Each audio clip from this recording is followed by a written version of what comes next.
Right. It's so interesting that like this is a whole branding thing. That's Yeah, all this that's is. all it It's was an advertisement just for covert each of them. advertising, but It's a I mean, great at least they're song. putting out cool music. Yeah. Right. I mean, Well, I can't hate on that. It is time.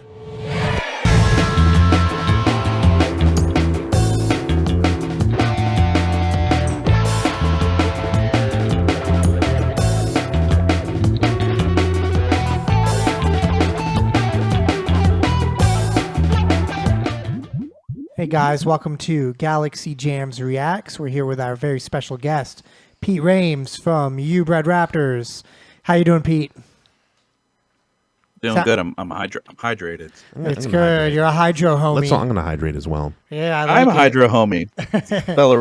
fellow Reddit user over here. Yeah. So today we're going to be listening to Cory Wong, who is a member of Wolfpack and one of the most well-known funk guitar players around right now. This is actually a collaboration with Tim Henson, who plays in Polyphia, one of my favorite math rock bands, I guess, prog rock bands. And then also this is with a guy named Plini, who essentially is, Steve Vai described him as the future of exceptional guitar playing. And one of the things that's really interesting about this video is it's meant to also showcase each artist that's in this video. They have like their own tone that they're selling. And so when you watch the video, it gives you a link that you can buy each tone that each of the guitar players is using, for your own studio if you want to add it to whatever you're doing. So this is Cory Wong with Tim Henson and Plini, and this is their song Sunset. Hell yeah. I love Cory Wong. Yeah, he does a great job. Out the gate, just the clean tone.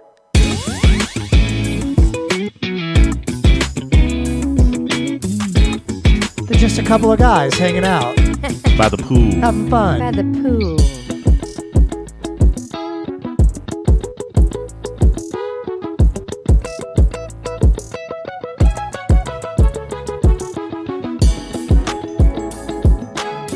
Oh, this is different.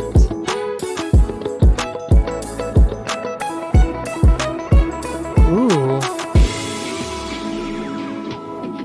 Ooh. That's sexy.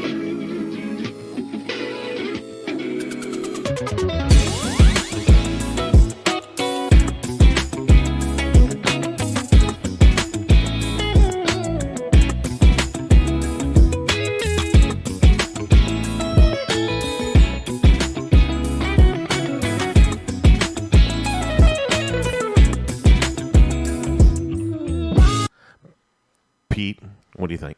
Yeah. I mean, these are three intimidatingly ridiculous musicians. Oh yeah. Yeah, literally. 100%. But not just. I'm gonna get like technical here. Not just because of their abilities, but like Tim Henson and Cory Wong especially. Mm-hmm. Since the Wolfpack's entire history is kind of insane, but like they are genius at branding, and the amount of output that band has is staggering. Oh, yeah. And especially since the pandemic, like they've just This is Cory Wong, like You've seen the literally- videos he's been putting out, right? the Wong Notes videos, that they're all like an hour long. Like the amount of behind the scenes, and I can't even fathom how much. It's like, dude, I didn't even get through like the Billy Strings one, and all of a sudden there's like another one that I definitely want to watch. It's so much, and they're all really good, but I don't know how any one person can do this for this long without like imploding, because like there's so much work. And he does talk about that in one of them, like the amount of work, and sometimes it doesn't land as well as he'd like to, because you're putting in all this stuff and the output is it's a fraction. And Tim is disgustingly good, and he's very flashy with like how he looks and how he plays and all that, but like Polyphia kind of said fuck you to every single A&R agent that was like, you guys need vocals. They told the story about how they just got one word response from like, I think it was Sumerian or something like that, or Blade or something, like one record label that they really wanted to get on, and they just responded with like all lowercase, no punctuation, like, where are the vocals? And that was their response.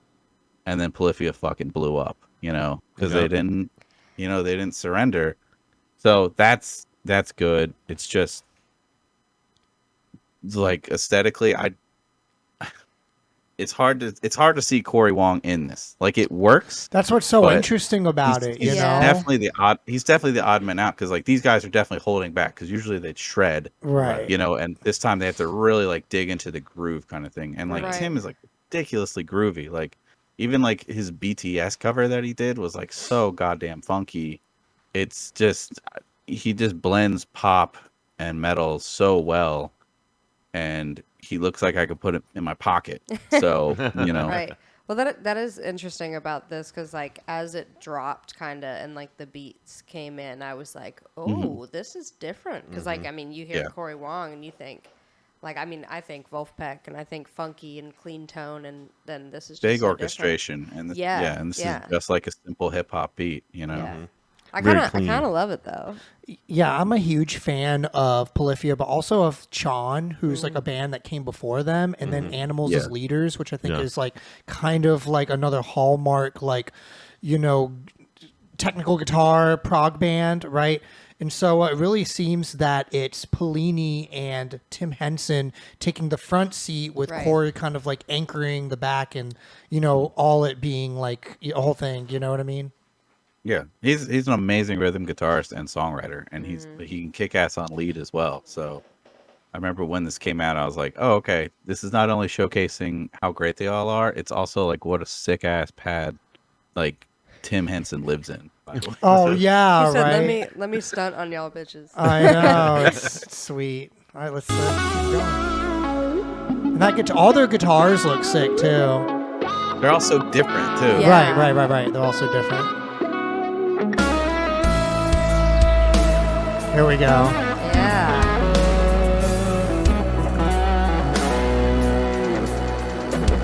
It's like, we want you sitting in the corner. We want your legs dangling. It's such a steep vibe, like tone right there too. Right.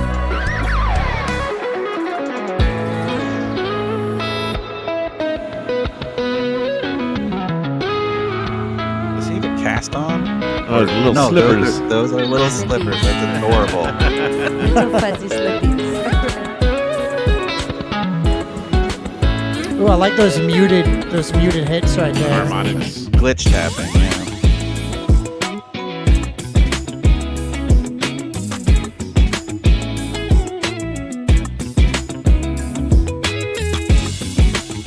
I love how much of a dork Cory Wong is, and he just like owns it. I love it. Yeah. I would be super stoked to be doing this too. Right.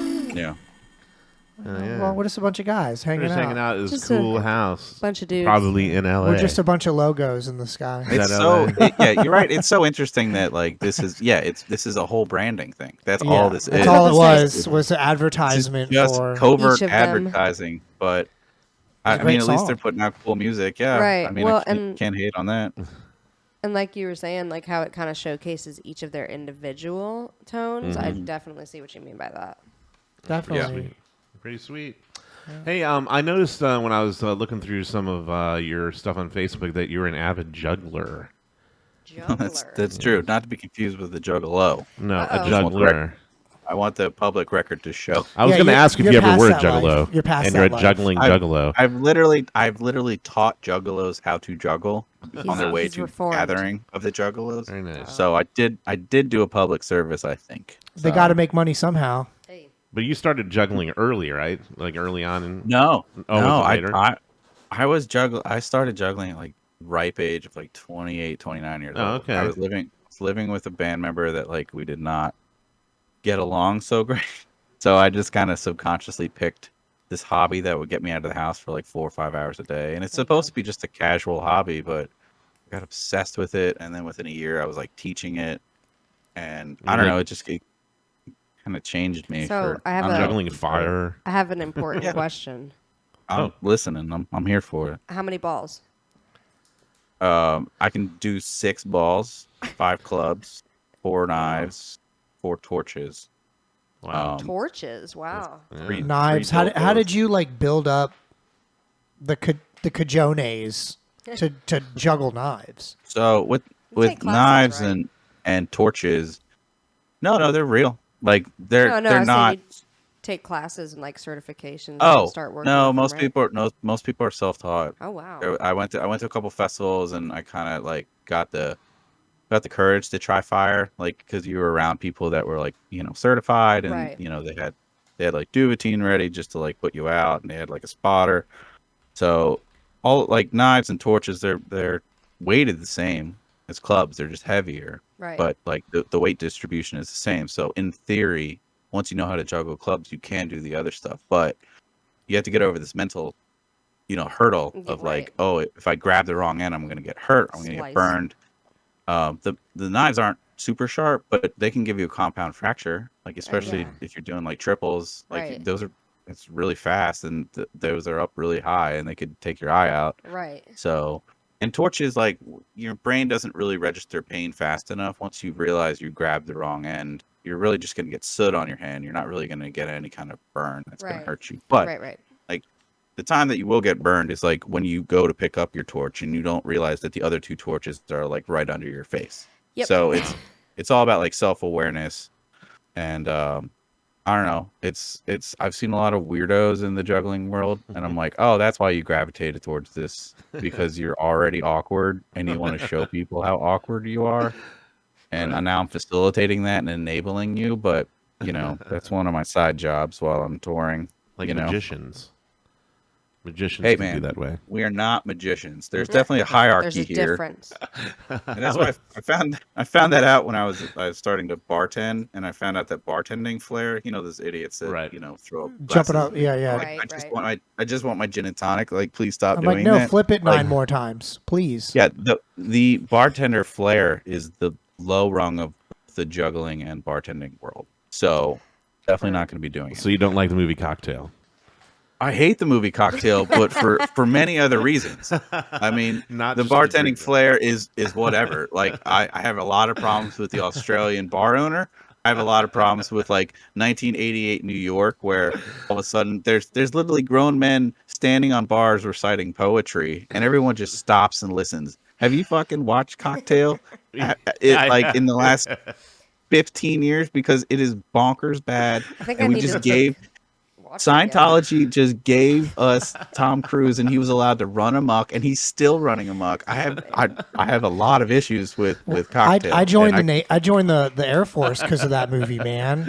I'm See, serving look my what it did country to you. now. I have one more quick question about juggling though. So I want to talk to you about the equipment. So for example, Okay. yo-yoing. Anyone can just go buy a yo-yo, but when you really get into it, the string and the brand dude. and the Those material. yo-yos can cost up to like $1,000. So is it like they're that with like the balls that you're throwing? Is there like different brands, different weights, different 100%. type of material and things like that? We were on tour, and we got robbed in Chicago. Sorry. And they took it's all about when you get robbed and not if, and it's usually in Chicago. Right. But all my custom juggling equipment got stolen. And one of them was G-Balls is one, and then Sportco. Those are like the two big like beanbag makers, basically. Those are like the two ones that the professionals kind of gravitate towards. And you can get them custom weighted. You can put different types of material inside. I always go with like metal pellets, and I always wanted them at like 135, 140 grams. Because that is like just a good weight. Like the heavier they are, like the perfect better weight muscle for memory you. you'll get. Yeah. Yeah, and Sportco is done by like one of the top jugglers in the world. His mom just started like, oh, I'm going to do this to help you, your equipment, and then all of a sudden everyone's like, I want those balls, kind of thing. So I want them I like balls. G-Balls because you can customize the color. Right. And I could put I put my band symbol on it and stuff. So like when those got stolen, it was like a big bummer, because I was like, oh.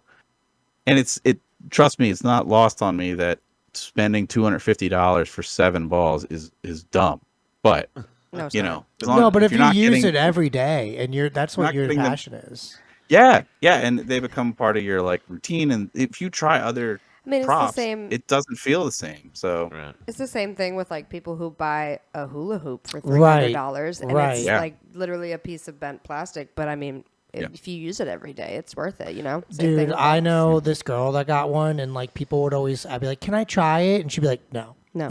Like Yeah. Well, some of No, them, no. some of those hoops be costing like especially the LED ones and stuff Exactly, like that. Like and the you give it to your customized- friend, and then she's just like, "Oops," and then like throws it, and then it's like, "What are you supposed to do?" Right, You know or what I like mean? the what's it called? Dragon staffs. One of my good friends, Tara, she spins dragon staff, and those things they get up there for like the customized and like the weight, like you Yeah. were talking about. Yeah, yeah, Mhm. it's crazy. It's crazy. It's like everything is a rabbit hole. Like you can be neurotic and custom about anything. You know, Well, All you right. should be. Like if that's Right. if that's your hobby, if like it's something that you get like. get nerdy about it, Lean into it. Get nerdy.